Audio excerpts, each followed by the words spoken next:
After analyzing tens of thousands of devs, researchers found that severe deployment pain is one of the strongest predictors of poor developer well-being. On top of that, my consulting experience has shown me the real-world effects of this on everyday developers. I've watched it waste their time, destroy their trust, and increase production outages. Padding between raw developer output and production brings a ton of peace of mind. I've pored over research that spans thousands of companies. The successful ones strip all the padding out and give prod deploy access straight to their devs. I've been on a mission to understand these crazy counterintuitive results. After over a decade of developing and half a decade of consulting experience, I've pieced together the answer. In this video, I'm gonna lay out all the intuition for this in 3 concrete reasons. Let's get started. First, when you give your devs the button to deploy, you're basically telling them, I trust you. In a watershed paper out of Berkeley, lack of control was cited as one of the leading causes of burnout. As a dev, deployment is one of the most exciting parts about the development process. You're finally sending all your hard work into the world. By not giving devs deployment capabilities, you're disallowing them from doing the most valuable part of their job. It's not quite a slap in the face, but it's silently degrading their trust. This trust is essential for the long-term success of your engineering team.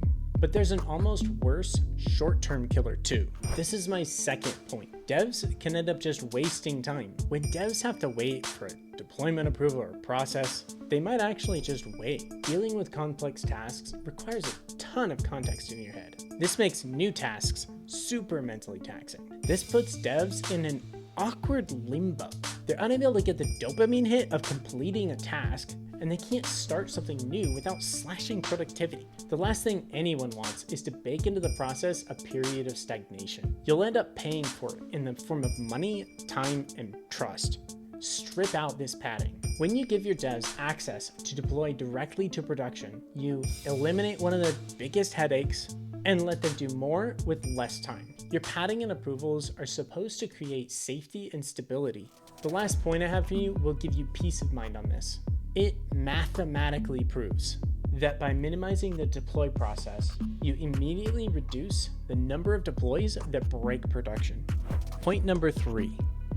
With the padded process, devs end up completing tasks faster than they can put them into production. This means changes pile up and they have to be batched. Batching introduces 2 key risks. The first one is one small issue can break an entire suite of changes. One tiny bug will get buried in piles of code. Imagine weeks of good work being held up for days or even weeks because of one seemingly insignificant thing. For devs, this is demoralizing. The other problem with batching is the mathematical probability of deploying broken code increases dramatically. Let's do an example with easy numbers. If on average, 10% of my changes might break prod, you might think 10% of my deployments will break prod too. And you're right, if we strip away all the cruft and deploy to prod on every change. This can pretty much only happen when devs have access to deploy on demand. The instant we batch 2 changes together, both the first change and the second change have to be good or we break prod. If we batched 10 of our 10% changes, we'd go from 10% of our deployments breaking prod to 65%, almost from 1/10 to 2/3. Okay, 10% of our changes potentially breaking prod is kind of high. Let's do a more realistic number.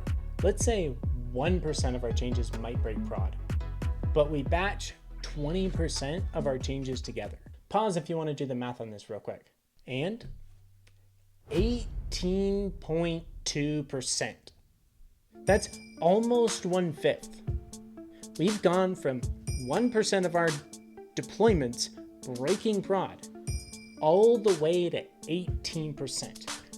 When I figured this out, I was stunned. If you're breaking prod all the time, it might just be because you're batching your changes. And the reason you're batching your changes is all of the potential protection you're adding from these padded deploy processes. And breaking prod all the time increases deployment pain. Now, you're almost fully equipped. You now understand one of the highest predictors of poor developer well-being. You know that wasted time, decreased trust, and high deployment failure rates all contribute to a terrible developer experience. You are aware that all of these negative effects can be significantly improved by giving your devs the ability to deploy and encouraging them to safely deploy more often. There's still one last key component that could throw all of this off. If you're a dev or you're a leader and you're the only one that knows this, you will fail. I've been the guy going it alone and it doesn't work. Share this video with your team so that you can go with them and you can genuinely be successful with the things you've learned today. This message actually means a lot to me. The truth is, I get really frustrated with the fact that I feel like we have a lot better answers than people are prepared to use. My goal with this channel is to take some of those answers and to bring them to you. If you think I deserve a subscription, please do. I really hope this helps, and I'll see you in the next one.